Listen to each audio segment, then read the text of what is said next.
Hey everyone, this is WobblyWallaby. Today I'm going to try out Phantom Dancer in Ragnarok Mobile in PvE. This will be the third episode of my PvE challenge with off-meta classes, where I'll show just how far I can go in Legend instances. Now if you're a fan of Rogue and wondered if it's worth investing in this class, then stay tuned for all the gameplay and analysis. I'll first begin with some footage from Legend instances, and after I'll cover the complete build. First, against the Legend Dragon, the biggest problem is health. The Night Shadows serve as a great distraction, but it won't be enough to keep you alive throughout the entire time. What saved me in this battle is the Kobold Leader card for lifesteal. In order to activate the Kobold Leader, I use Combo Arrow on auto, where I gain HP for a single target hit. But please note that the Combo Arrow that procs from the Robin Hood bow doesn't count towards the lifesteal. Next, the Night Shadows do a lot of damage, so try to keep the dragon in range. They also do a great job taking care of the mini dragons. Also, the AoE from Illusion Storm also helps a lot for taking down the little dragons. I think the Night Shadows are quite amazing for Phantom Dancer. They distract, increase your range damage from the bow, and also do a lot of damage. To get 3, you will need the Blurred Light and Shadow Star Rune with the third line. So down goes the dragon. This fight wasn't too bad. Next, the Late King's Chest Knight was a really hard match. It probably took me more than a dozen tries. I first used Illusion Storm to spawn a Night Shadow, then Overthrust, then Shadow Clone to get a second Night Shadow, then I lure the boss over to my shadows. I cast Mark of Death, then use Auto Attack and Illusion Storm. In this match I do not use the Kobold Leader card. The boss's attack are slow enough that you don't need that survivability. The hardest part about this match is the Rook, where you need to burst it down, otherwise it will insta-kill you. Next, when the Rook comes out, I hit it quickly and cast Mark of Death. You have a very short time to burst it down, otherwise you're dead. When the boss comes back, I try to avoid getting hit since the Rook just took my anti-death, so I'm waiting for it to get cooled down. You need to avoid AoEs and keep your summons up. I found having Illusion Storm on auto helped a lot with keeping my shadows up. Then I just take down the boss with myself and the shadows. The Rook comes out for a second time, Mark of Death again, then you must burst down the Rook before it insta-kills you. Finally, the Rook goes down and I have a sigh of relief. Then I play it safe. I try to avoid the boss and have it come to me so I can make sure I can take it down safely.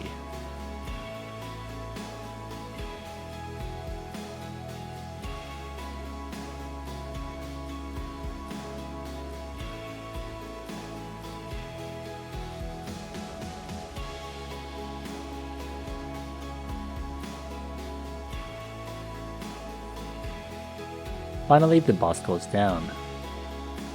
I'll now show my gears. I will also show the Legend Isles after this. I'm using Vicious Wound for the Ignore defense. For a card, I use the Ancient Artifact card for more damage to MVPs and minis. Next, for armor, I use the Other Shore Patrol for the elemental damage increase. In these Legend instances, I either use fire or water, and for Museum, I use fire the whole time. Next, for card, I use the Molten Colossus card for more damage to MVPs and minis.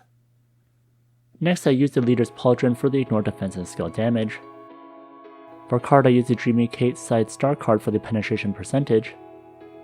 Next, I use the Dragon Slayer Warboots for the attack and penetration percentage. For card, I use the Fallen Bishop card for damage to demi-humans. That works with my demi-human converting relic. For the first accessory, I use the Heart of Molten Fire for more fire attack percentage. For a card, I use the Liu Mao Xin card for damage to MVPs and minis. For my second accessory, I use another Heart of Molten Fire for more fire attack percentage. For a card, I use the Greatest General card. My auto attacks will proc that extra physical damage increase that lasts for 1 minute. Next, for weapon, I use Robin Hood's bow, which makes Combo Arrow very strong. At tier 5, it also lets you proc Combo Arrows during auto attack, and each Night Shadow also increases your range physical damage by 5%. Next, for card, I use the Drake Star card and Menorah Star card for dealing with large bosses. Against the dragon, I had used Kobold Leader instead of Menorah Star card. Next, for head is the Cat Language Diadem for damage to MVPs and minis. When I use the Kobold Leader card to activate the inside effect of Menorahs, I use Telebaby instead as my activator for damage to large monsters. Next, for face, I use Winter Crown for the skill damage. Next, for mouth, I use Frozen Fruit for the penetration percentage. Next for back I use Chicken Axe for the damage to MVP and mini monsters, plus the target reduction debuff. Next for tail, I use It's Too Late for the skill damage. Next for shadow equipment, I use Helian's Bracelet. If you tier it up to 5 and use 50% shadow progress, the effect of taking half damage when at 90% HP or above is quite insane. I don't have it activated since I don't normally play ranged classes. Next for armor, I use the Perseverance armor for the penetration percentage and the anti-death effect at tier 5. Next for garment, I use White Juice Manteau for the ignore defense and skill damage. Next for footgear, I use St. Mary's Cloth Shoes for the attack. Next for accessory, I use Dog Servant for the ranged physical damage. For my second accessory, I use Ring of Contract for the attack percentage. I would ideally have 2 of these at high refines. Next for Oracle Mirror, I use Combustible Knife for the penetration percentage. Next for armor, I use Deathcat Armor for the silence and stun resist. Next for relic, I use the Fire Era Seed to convert the target to demi-human. Next for my memory equipment, I am using the attack percentage, then the MDEF percentage, and for the third one I'm targeting the final damage when you have ignore defense completely maxed out. And for the third line, I'm going for the one where you get more final damage if you have enough ignore defense on the target. But that one's really hard to get, so I won't go through all of them since they're all about the same. Next here are my attributes. I max Dex, Luck, and then the remaining into Vit. Dex adds more range damage, Luck helps with the skill Shadow Sacrifice, since that shield scales with Luck, and Vit is just for more survivability. Next for stats at 37,000 attack, 73.2% penetration, 40% skill damage, 216% ignore defense, and 128% fire damage. When I use my water accessories, I'll have the same setup, basically to have very high water damage. Now, in terms of hitting critical stats for instances, Phantom Dancer itself is really poor. The class doesn't provide that through skills or passives, so unfortunately you have to instead get expensive cards and gachas. And that's the same with the damage modifiers as well, you have to heavily rely on an adventure handbook. It takes quite a lot to play this class. I have 148% deposit and 3,678 raw attack.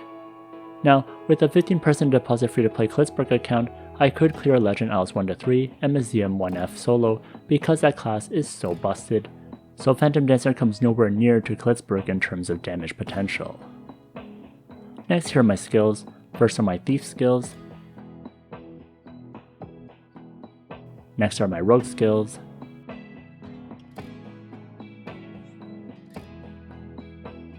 Next are my Stalker skills.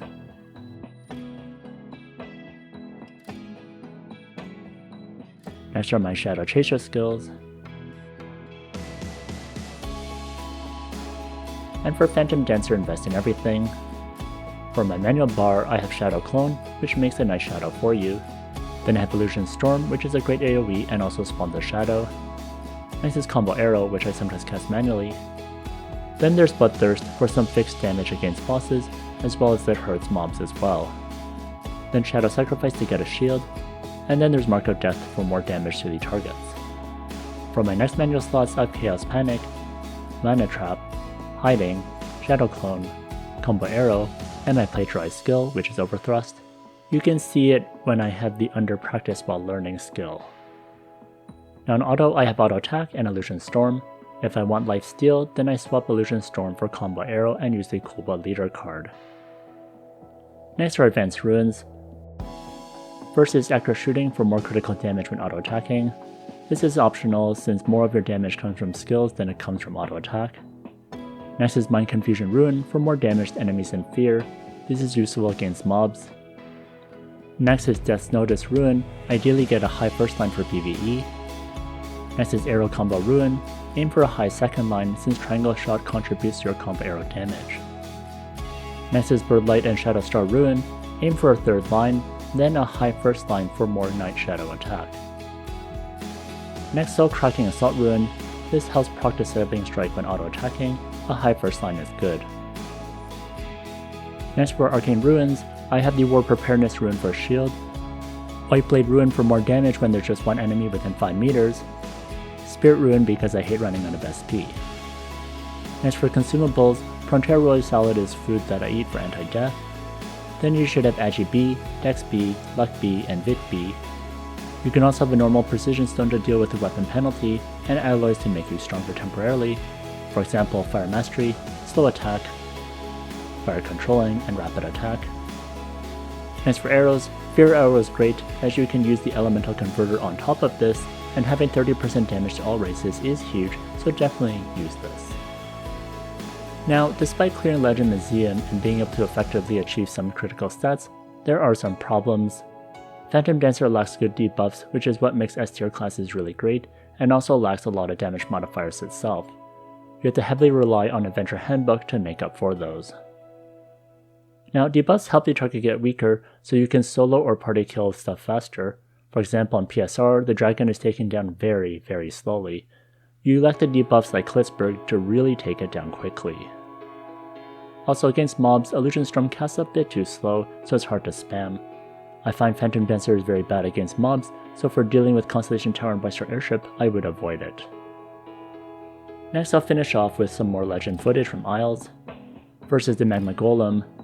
First I get 2 shadows up, then Mark of Death, and then I start attacking. No need to lifesteal, so I just auto attack and Illusion Storm.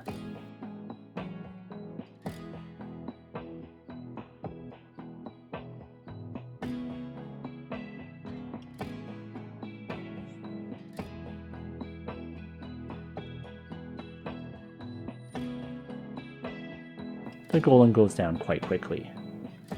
For floor 2, you can swap in to use ghost arrows, but I was too lazy to switch my elemental gear. You can certainly use those arrows to take it down quickly, and then use stuff like gold earring for the penetration percentage as your accessory.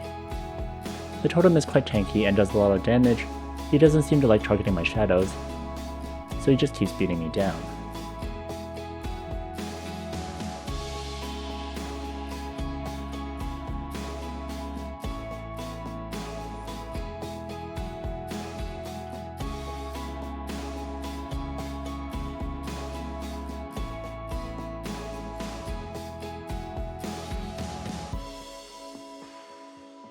He does go down eventually.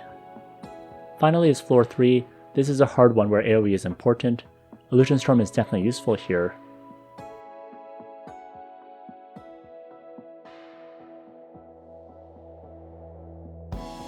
I drag the Demonic Overseer to my shadows,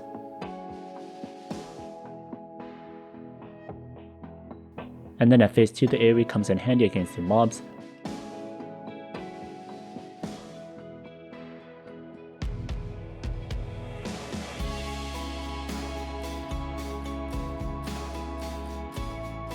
I'm able to take down Drake quickly, and then auto attack the red orb and then take down the heart.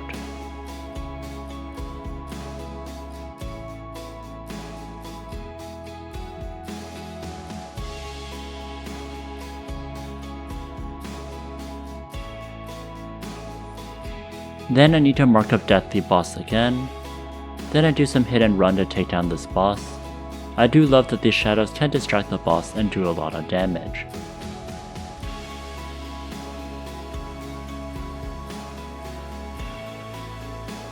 Down goes the boss. This was actually a lot of fun, so in terms of enjoyment, I do like Phantom Dancer, but I wouldn't recommend people play it unless you're super whale. I feel like Phantom Dancer needs better target debuffs and more damage to monsters, including MVP and mini modifiers, in their skills. The extra damage that just applies to monsters are great because it doesn't affect PvP, so it won't cause that to be broken. I feel like that will help a lot. Also, if Illusion Storm cooldown could be lowered to do more damage over time, then I'll feel closer to Card Tornado. Anyways, what are your thoughts? Do you like Phantom Dancer? Do you plan to try this out? Let me know in the comments section. If you enjoyed this video, please like, comment, and subscribe. Here's a video I recommend. And if you want to see more build guides for off-meta classes, then check out this playlist over here.